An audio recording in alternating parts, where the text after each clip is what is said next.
And welcome everybody from the webinar land as you're listening to our recording today. I'd like to start by giving a little bit of just 20 seconds background of Kaufman Hall, and then I'll introduce Don Lofi, and he'll introduce the rest of the group here, and we'll try to get through the introductions pretty quickly, but it would be great if you know kind of where we're coming from. So 20 seconds on Kaufman Hall. For more than 38 years, we've been working, Kaufman Hall's been working and giving independent, objective, data-driven insights and analysis to help clients in healthcare and also in higher education with their missions. The healthcare landscape about 20 years ago was in many ways similar to what higher ed is going through today. Disruption, need for different business plans, leading to options for partnership, mergers, acquisitions. Those things happened in healthcare many years ago and are now happening in higher ed. So this provides Kaufman Hall with unique experience to advise from this perspective. Our leadership experience in higher education, in addition, helps us to know the culture and the landscape of higher ed. And we're also backed up with other divisions of Kaufman Hall that are really useful in higher ed, such as mergers and acquisitions, financial planning, and treasury and capital management. So with that, again, my name is Lorenda, and I will turn over our discussion and introductions to Don Lofi. We've been working with Westminster College for almost 3 years now, I believe. So, Don? Well, thank you, Lorenda, and Jim as well for your opening remarks. And firstly, I'd like to thank everybody for joining us this morning or afternoon, depending what time zone you're joining us from. And myself and Ingrid and Steve are very pleased to be here and share some of our experiences over, as Lorenda mentioned, the last 3 years, specifically working with Kaufman Hall and other aspects that we've been working on in tangent with them. By way of background, as Lorenda said, my name is Don Lofi, and I'm the President and Chief Transformational Officer of the college. I was a graduate from Westminster College in 1979, majoring in accounting and political science, and also joined the board in 2011. And throughout that process, went through many different phases, if you will, of the institution's history. And in 2020, the board asked if I would consider taking on this role as an interim basis, and then shortly thereafter was appointed the 23rd president of the institution. So before we go further, I'd like to introduce Dr. Steve Terrell. Steve has been with me in this journey for about 3 years as well. And I'll let him give a little bit of introductory remarks, but Steve is our Senior Vice President and Chief Financial Officer and Chief Operating Officer. Dr. Ingrid Alinka is our newly appointed Vice President, Provost, Chief Academic Officer, and Co-Student Retention Officer. And she'll give a little bit of background as to how those roles, we arrived at those roles just recently over the summer. So first, I'll turn it over to Steve, and why don't you give a little bit of your background, please. Thank you, Don, and good morning or good afternoon, everyone. First of all, I've been in higher education. This is my 40th year. It seems odd to say 40 years in one profession, but that's the truth. I've worked in student life, enrollment management, part-time or interim in academic affairs, over different roles, whether public, private, large, or small institutions. Much of my career was focused on change management within a particular segment of an organization at a college, and more recently, turnaround projects with institutions that were looking at some significant challenges and how they wanted to move forward. During that process, I got affiliated with Don and Westminster College, and I came on here full time 2 years ago. I've been working, as Don said, for the last 3 years with the organization, and excited to share some of our stories with all of you today. Hello, everyone.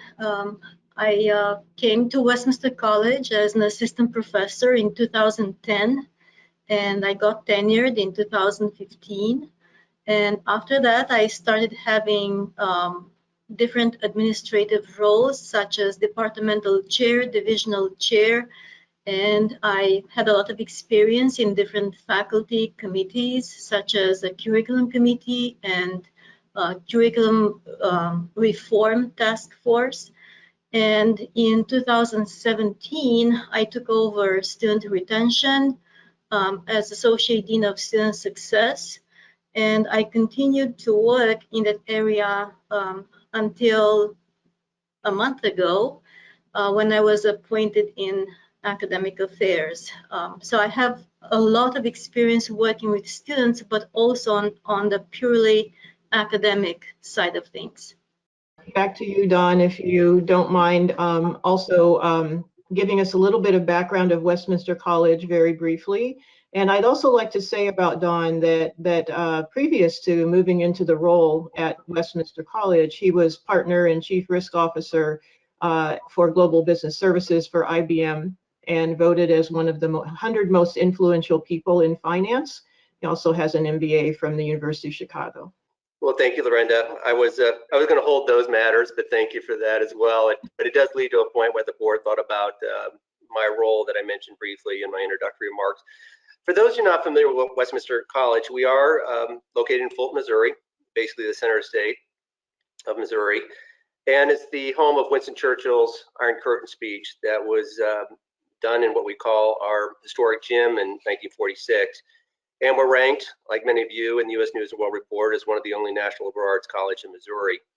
And we're listed as one of the top institutions in the country for economic mobility and return on investment. And that was very important to us with respect to how we think about our student population and demographics and where we come from. Additionally, 16% of our graduate earnings are, placing the top 16% of graduate earnings is more than the 90% placement rate of our students. Getting some background noise there. From the placement after graduation. And again, we focus very much, like many of you, on leadership, having very significant days for leaders speaking on campus throughout the years, and a liberal arts background, also with a pre-professional perspective as well, which we'll talk about during this conversation. Brenda, I'll turn it back to you to maybe begin. All right, thanks, Don. Well, we're going to go through a list of questions here, and we will be sure and cover various areas. The first area we'll talk about has to do kind of with the role of liberal arts today in higher ed. Secondly, we'll go into the strategic planning and also from the academic perspective.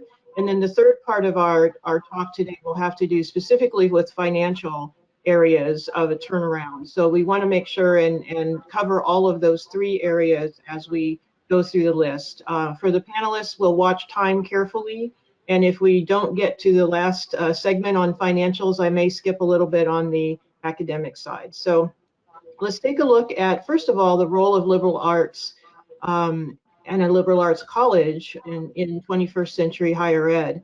I'd like to ask Ingrid first to start us out and talk about what aspects of a liberal arts education are most appealing to our students today, and also what's not appealing, and does this matter? Sure. Based on our surveys and conversations with students and parents, they appreciate the broad knowledge they gain here, while we still offer a wide range of pre-professional programs. They appreciate the ability to explore and combine academic interests. About 60% of our students complete a combination of majors or majors and minors. They appreciate the low faculty-student ratio, the faculty focused on teaching, the opportunity to attain higher order levels of thinking, honing the leadership and soft skills, and also the sense of belonging to a community. What is not appealing is the reverse of this. We have students who may leave a college like ours because of the selection of majors with a very, there are students who want a very narrow focus. For example, a major in risk management. We don't have that specific type of concentration. Sometimes the cost of attendance is a hindrance, or the perception that we may be expensive. The need to take courses outside the area of interest, and some of the times not having a linear, obvious path between a major and a career. Does it matter? Part of the liberal arts education consists of providing an ethical foundation for making decisions. It provides an environment where students can distill their values and articulate their life and learning goals through reflection, through interactions with faculty, staff, and peers. This should be the role of education in general, but we know this role is fulfilled at varying degrees of success. So it does matter whether we live in a society where critical thinking, ethical behavior, awareness of values, and lifelong learning are promoted or ignored. Indifference to or rejection of the liberal arts model may be the symptom of wider and deeper societal issues. So maybe that would be the topic for a different conversation, a different webinar, right? Thanks, Ingrid. All right, let's move on to Steve. And Steve, do you think the concept of liberal arts education needs to be rethought or redefined? I don't think it needs to be rethought. I think Ingrid hit the points about the kinds of knowledge, competencies, and skill sets that we bring to the table. I'm getting some feedback here also. I do believe, though, that there is a disconnect between what society's perspective is on what a liberal arts education is versus what it actually provides, which is absolutely critical for the workforce today and tomorrow. And maybe we as liberal arts institutions can do a better job of redefining or redescribing who we are to the workforce so people see the value in the liberal arts degree, which is actually absolutely essential for the future of our country. If I could make a few brief remarks on top of what Ingrid and Steve said to specifically what is appealing to not only students, but frankly, employers and also their parents as they consider in concert with their young men and women coming to our institution, that it's very important for us to consider the marketability of our majors and minors. And as Ingrid mentioned, we hear this, especially myself in the traveling around the country, we hear about the ability to write, the ability to think clearly and analytically, the ability to be thoughtful with a sense of integrity and a sense of urgency, but also having the backdrop of pre-professional or other chosen majors and minors. So I just wanted to, at that point, and we'll get to the strategic plan, which obviously you've been a part of from the marketability of these, we find there's still a very strong market and marketability for our students in our academic product, which we'll talk about in the strategic plan. Thanks, all of you. Speaking of strategic planning, Westminster went into a very thorough strategic planning effort, and we'll talk about that a little bit, and also how the financial planning integrates with the strategic planning. But specifically to you, Dawn, as you looked through positioning Westminster College for success, what were some of the challenges you faced as you looked going into the strategic planning process? And maybe you could, there may be some institutional history that will help briefly explain this as well.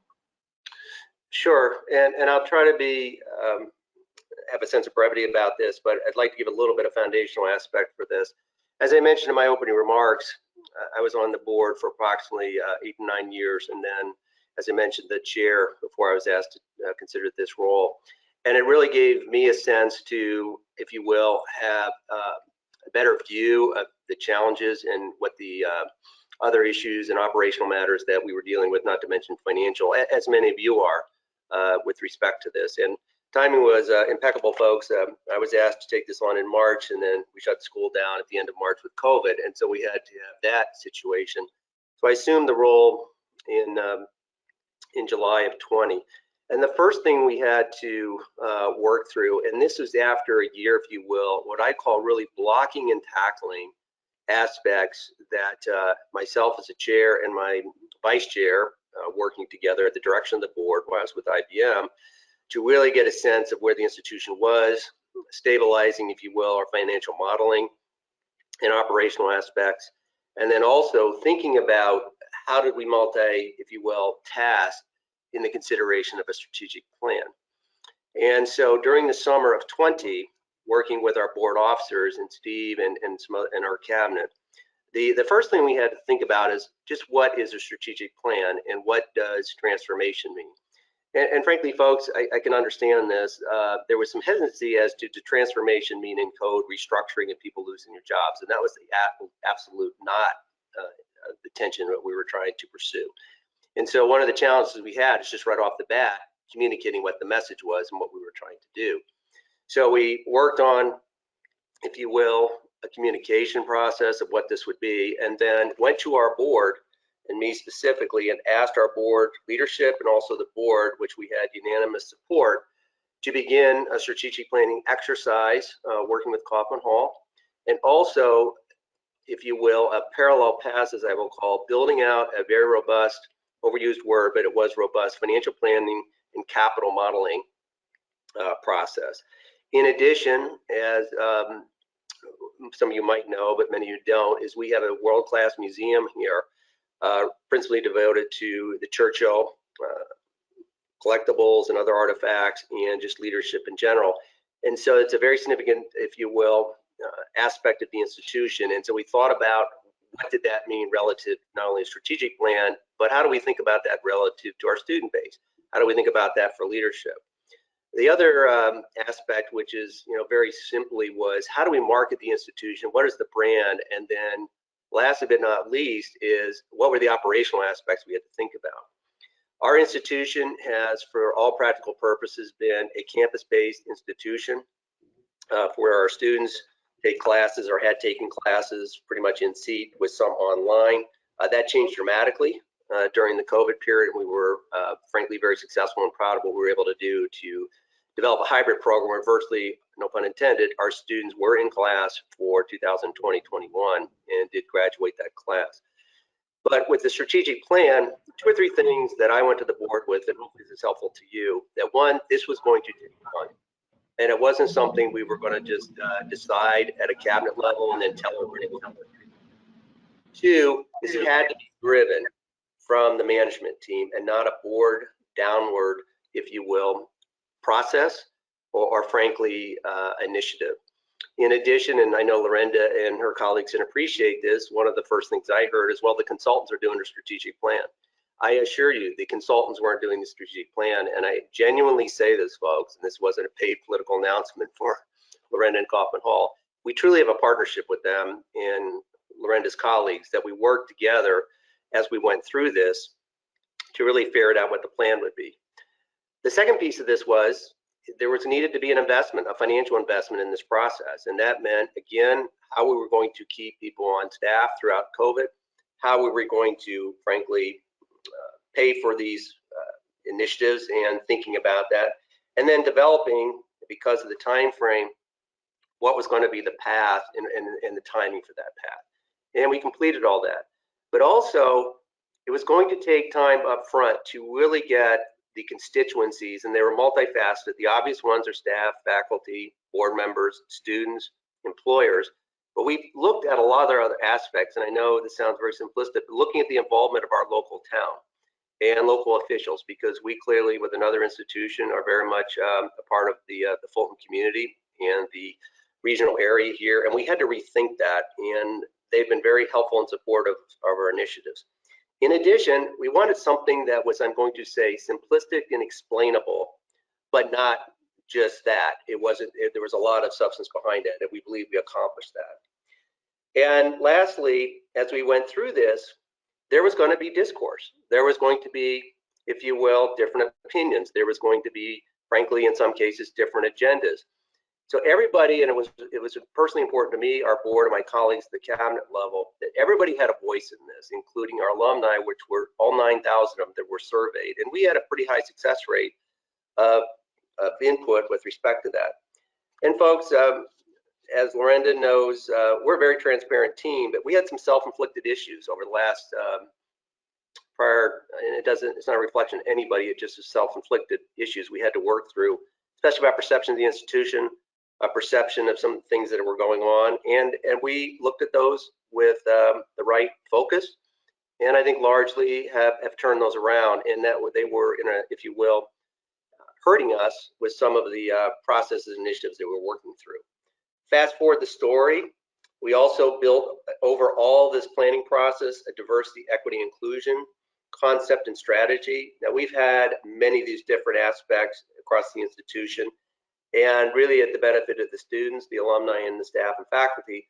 but we wanted to mirror that in the strategic planning initiatives, which we've done throughout this process. Bringing it to full circle, in August of 2021, we ultimately brought this to our board, which unanimously adopted this strategy plan. And the word adopted is on purpose. They weren't approving it because management recommended and approved it. And I make that point because, again, from a perspective of internally, this is our plan as an institution. In addition, the other challenges we had is that how do you bring the board along and what were going to be the management streams with respect to the board. And so Steve and I, who has co-led this with Ingrid's prior colleague and now a new colleague, our Dean of Student Life, and myself, we had to come up with, I'm going to call a workable process. We have about 40-some people on our board, of which about 25 are voting, plus or minus. And so working with my chair, we came out with the concept that the executive committee would be the committee that would be the point committee for this whole strategic planning process. And then our financial affairs committee would be the point committee for the financials and also the capital plan and also the operational aspects of that, which also bled over into what's called our institutional operations committee. So those three entities became, if you will, the internal governance process to our full board. And then lastly, and I'll turn it back to Lorenda, as we went through this, and it took time, we had several what we called half-day and full-day retreats, starting with firstly our cabinet, then our staff, then our faculty, then our board, and then brought everybody back, if you will, for a update of what came out of those. And you might say, well, that seems like a lot of communication and retreats. It was, but we felt if we didn't have that input and then showed that it was, if you will, taken into consideration, not all things were adopted, it would have lent, if you will, a sense of, well, our opinions and thoughts really didn't matter. So that's hopefully it's a little bit broad, but that's how we thought about this. Those are the issues we faced, and I'll let Steve talk about when when Lorenda's ready, that we're not only implemented what we wanted to in 2022-23, but ahead of that. So Lorenda, I'll turn it back to you. Thanks, Don, and thanks especially for the comments about the board and how that whole process worked as you worked together with all the stakeholders. I think in the interest of time, what I'll do here is come back to Ingrid when we get to the academic questions and some kind of the new program questions, and skip to Steve here for a moment. And Steve, if you don't mind telling a little bit about how you figured out what were the identifying characteristics that gave Westminster a competitive advantage? That's obviously something that a lot of colleges and universities are looking for, and looking at how do we figure that out. And then once you identified those competitive advantages, how did you use those to attract and retain students? So there's a lot of ways to approach and answer to that question, Lorenda. I think a couple of things I think that are important. There's a tendency in every organization in their culture to identify these are what are our distinguishing characteristics. These are our competitive advantages that we can put out onto the market. You got to test that out in the market. So you have to go into the market and see if that really holds true. So we are a national liberal arts college. What does that do for us in the market? We have a national Churchill Museum here. What does that do for us as competitive edge in the market for recruiting and retaining students? Some of those first two items help, but aren't really telling the whole story. But what we learned through doing data analytics versus just being anecdotal within our own community is looking at things like which type of programs do we offer that still have a very competitive edge in the market, which type of programs should we offer that are niche programs that are not in the market, but we could, with our current resources, go after. Museum studies, for example, tied to the American National Churchill Museum, is a program that we know is one of a kind in Missouri in a number of different ways, but also will get national interest as we went out into the market this year and tested the waters and saw interest in that program. So sometimes our own folks will tell people that we think we should offer these programs because I could offer it and I have the skill set to do it. But does the market demand it? Is there interest to attract traditional students or online students, non-traditional students? Are there employability opportunities out there that make this as a career opportunity? And you have to do that in today's market in order to find where those competitive advantages are. There's other things in your data analytics you might uncover that you may have not known before, or some things you've been tracking for years to see if you're still holding true. For example, we found out that we have this economic mobility factor, that were our students who may come in with more need and more economic support than other students are actually thriving well into the market after they leave here as a graduate. That's a competitive advantage that you want to tell that story to students, prospective students, and parents as we move into the future. So you have to look for those items and then and leverage them where they make sense for the market. So some of our pride and joys about our institution here may be something that we hold true to our hearts, but it may not give us a competitive advantage that we need out there. But others, we need to identify, and those are the ones that we've done here. How that affects recruitment and retention. I know Ingrid's our retention guru here, but in regard to recruitment, we look at what do we offer as a quality educational experience here, and where are the markets that we can go to, whether they're in our backyard, which in many cases they are, in the 60-mile radius, 100-mile radius, to where are there some places out there where students academically, preparation-wise or socioeconomically, this is a good fit for them for what their interests are. And we use everything from iPads data to data analytics. We pay services to help us identify those students through social media. How could we attract them to think about looking at us as a possible place that's a good fit for them? Thanks, Steve. Let's go ahead. I'll come back to you, Steve, in a minute when we look at the support financially for the new programs. But turning over to Ingrid now about the academics. And Ingrid, especially, could you talk to us about how Westminster College approached the question of updating its program offerings, new programs, et cetera, and how did you identify new programs that were likely to have staying power in the curriculum? We were lucky enough to eliminate some programs in a natural way. Some programs had declining enrollments for years, and when the faculty members retired or left Westminster, the programs were sunsetted. However, some other departments reorganized the programs and updated their curriculum as an internal decision based on new trends and needs within their academic disciplines. For instance, we had environmental science as a major with a very high number of credits, kind of all over the place. The department reorganized it to offer environmental science with 3 distinctive tracks in biology, chemistry, and geology.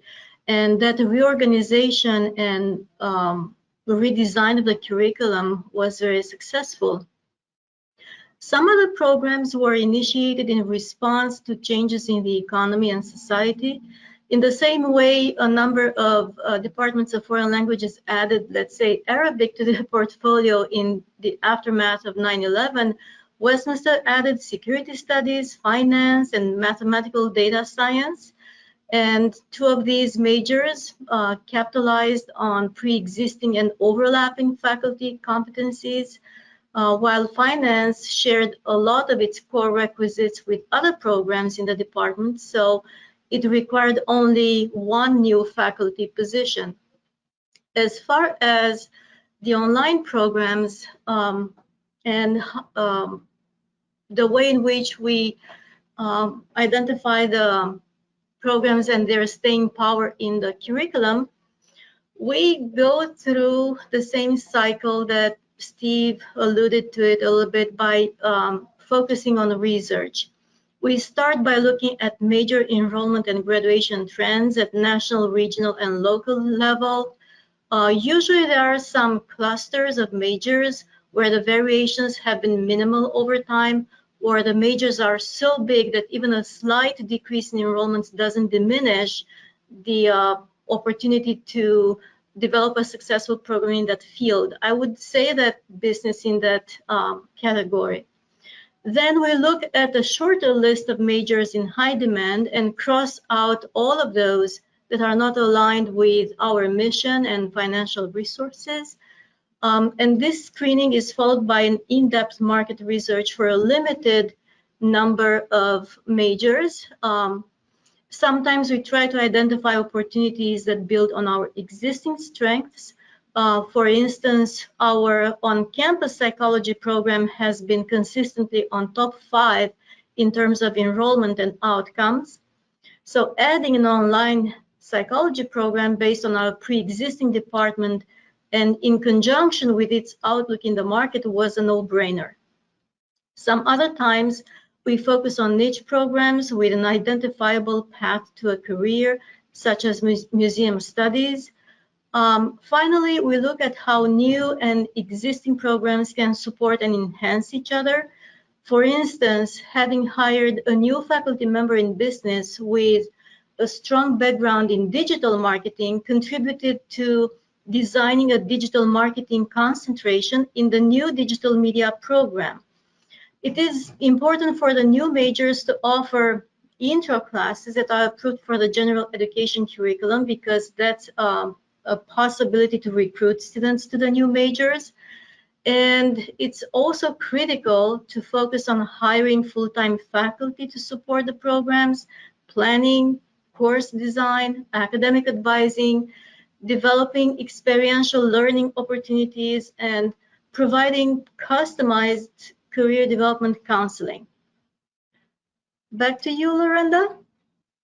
All right. So let's turn now to the financial aspect. I know that several of you on the webinar are interested in that area, and so we want to make sure and save the last 15 minutes or so to talk about that and really how the turnaround was accomplished in that area.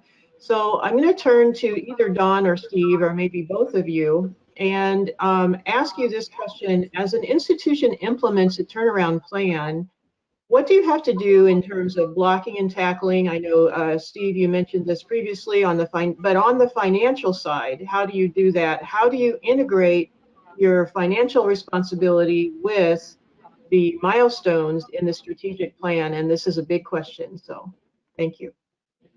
Lorenda, I'll go ahead and start and then turn over to Steve. But I was just going to add some points to what Ingrid was saying, but it really dovetails with your question. So the institution, like many of yourselves probably, we went through a period of time of significant cost-cutting expenditures that, if you will, in our view, were optional and also had challenges with respect to compensation and things such as that. And we're still working through those, but very quickly that we had to dispel the perspective that this is an expense problem across the institution. It's a revenue matter. And how we thought about that from day one is a revenue diversification strategy. So one of the first things we did as we were building out the essence of the plan, which Steve was on point with our colleagues from Kaufman Hall, is one, as we thought about these new programs, we thought about online, we thought about X, Y, and Z. And that was one of the matters that Steve and I need to carry to our board, and especially our Financial Affairs Committee, is that we're going to have to make investments up front to see, if you will, revenue payoff down the road. And that's been very different here. Basically, in many cases, it's been, well, let's see if we can build it, and if we can afford it, we'll go do it. And if it doesn't work in a year, then kind of think about it. And we've really taken a different perspective of that. So we believe the cultural aspect has been a positive shift. Two, it's more, again, my background of restructuring, and Steve's as well, is we had, like everybody, thought interest rates were going to rise. So which is a very important overall financial well-being of the institution, restructured all our debt, and that was effectively done and completed last July. And so once we had those areas done, then we could start thinking about how we would move these financial aspects forward. And also what's embedded in all of this, which I'm sure you're all familiar with this concept, is that we had to build in the accreditation process for HLC.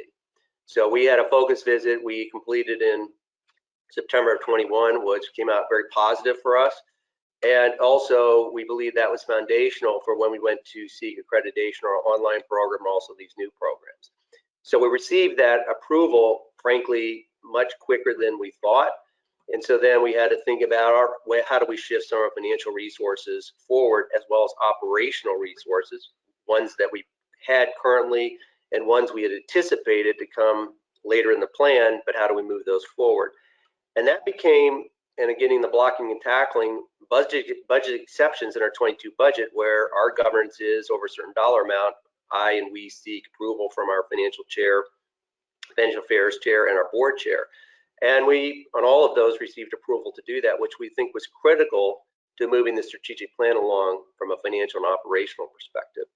And then I'll turn it over to Steve, because what went along with this, and many of you have this, but we had a very, as I said earlier in my remarks, a very robust and still do projection financial model, how we can, if you will, to you plug and play, to use the phrase, look at various aspects, look at the programs, the expenditures, the revenue associated with that, but also the capital needs carried out over 5 years. Steve? Thank you, Don. You know, one thing I would underscore in Don's comments that was so critical in the looking at how do you successfully launch a strategic plan is that one of the areas that we invested in on the very front end was investing in our employees. You're asking people to, in a small college with limited bandwidth for everybody involved, who are very committed to the work that they're doing here, to do extra work. And so recognizing our staff and providing support to them through raises, through other benefits and support, and using some of our, whether it's federal stimulus dollars or private donations, to move it towards strategic initiatives, kind of dedicating funds to strategic initiatives that we could execute. We didn't have that buy-in through that earlier process we talked about here, and then came through and supported our employees, invested in them, hired some additional staff to make sure that we had the bandwidth to hit those critical initiatives. All that's a part of this. You can create a strategic plan. It can collect dust on the shelf unless you really make sure that cultural shift has occurred at the institution, that people are really truly behind it. So underscoring some of those earlier comments and some of the resources we applied there. More specifically about the initiatives that came out of our work, we had 3 separate groups called pillars that worked on 3 elements of the plan, whether it was enrollment and marketing, or it was focused on our constituency groups, with students being the center of all that work. We're trying to look at where could we improve efficiencies and effectiveness and operational excellence. And all of those in total, the campus community and those pillar groups developed 88 initiatives. We sat down and identified leads for each of those initiatives and people that would work with them on those projects we wanted to get complete here to move the institution forward. You heard us mention earlier that some of the, probably the net revenue ones that are most sensitive had to do with the launch of new programs or niche programs, or ways we could attract students we hadn't before, like launching online programs or going back after a population that we used to do a lot of work with in the past, say international students in this case. All of those, we're looking at what were the expenses and revenues behind those on the front end, those projections. And then during the year, working with those leads to see how we were doing on expenses and revenues as we move through the process, and keeping the board and the community informed on how were we doing, so that we were being transparent, so that if we hit a hiccup, a roadblock, or a challenge, that people already understood where we were at and what we were going to be challenged with meeting next. By the way, we had 88 initiatives to start. Sounds way too much for a strategic plan. We have about 20 of those that have been completed about a year and a few months later. And we have about 56 of them that are currently in play in one way, shape, or form or another, which really speaks to getting that buy-in on the front end and investing resources to actually launch those, and being strategic that we're not politically just putting initiatives out there that are popular. They really must take the test of, does it meet market demand? Does it meet who we are as an institution, as a culture, and the quality education we want to continue to offer? Even as Don said, even if we diversify how we offer it, we still need to meet those quality standards as we move through this process. So all of that was part of the ongoing, to this day, process. Our leads report out weekly through a kind of nice Excel spreadsheet program that ties into another module we use that allows us to see if anybody's hitting another roadblock, and who in the cabinet or who in the institution can help them kind of work through that with them, or do we need to change course on a particular initiative.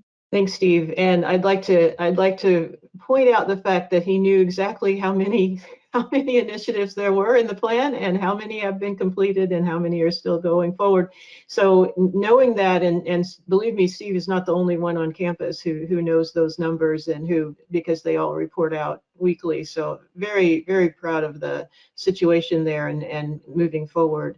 Don, also, if we've got about 5 minutes left in our webinar here, and I think it would be appropriate to end with the idea of leadership and how to hold together and align the various constituencies, of which there are many, obviously, in higher ed: the board, students, parents, faculty, alumni, et cetera.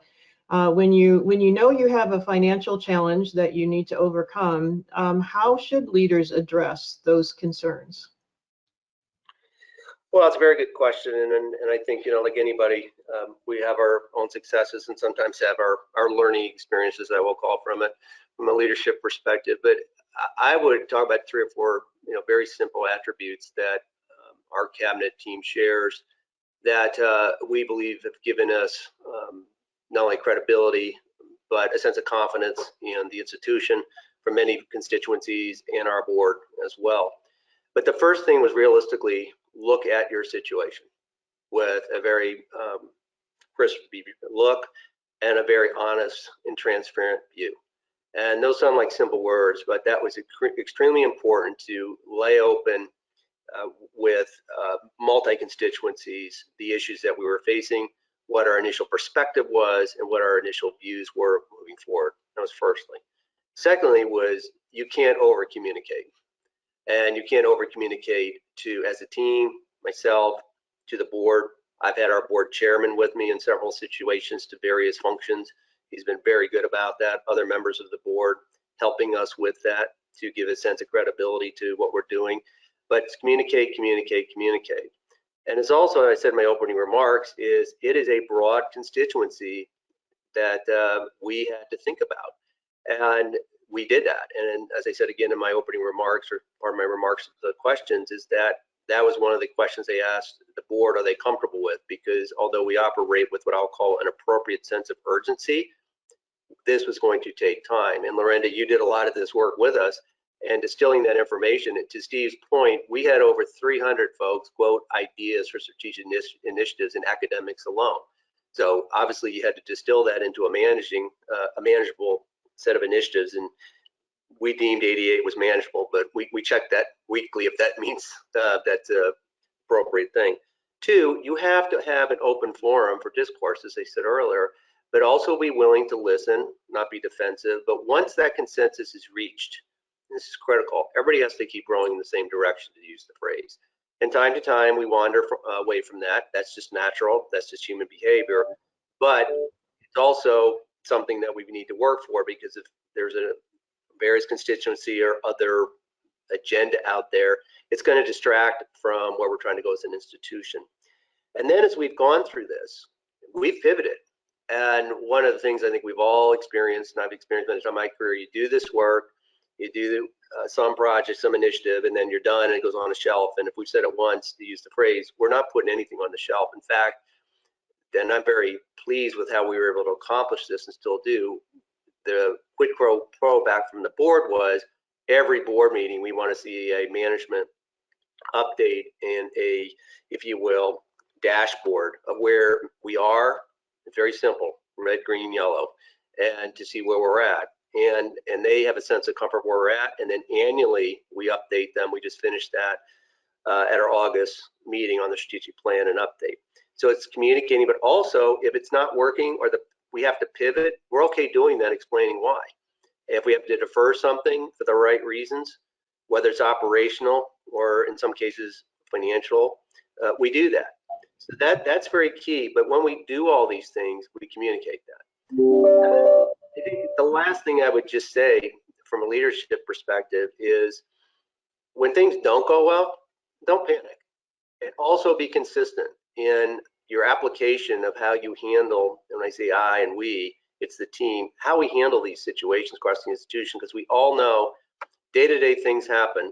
Day-to-day things happen with our student body, our campus, outside our control aspects that we all have to deal with. And then the whole demographics matter that we're all dealing with. And now we're, staring at a challenging economy, which I'm sure many of you like ourselves are looking at what that means for enrollment and how we think about our programs. So that's, several, I would say, intangible aspects that we think about and talk about openly as a team and with our local communities, not only faculty, staff, and students, but our board, and in some cases, the town of Fulton and some of the folks we deal with on a regional level within our county's jurisdiction. Thanks, Don. And big thanks to Ingrid, Steve, and Don. And does anybody have any last words to close us off? I would just thank you for giving us the opportunity to speak to our colleagues on this call. And Thanks, Don. I would like to let all of you who are listening know that if you would like to contact us individually, you're welcome to do so.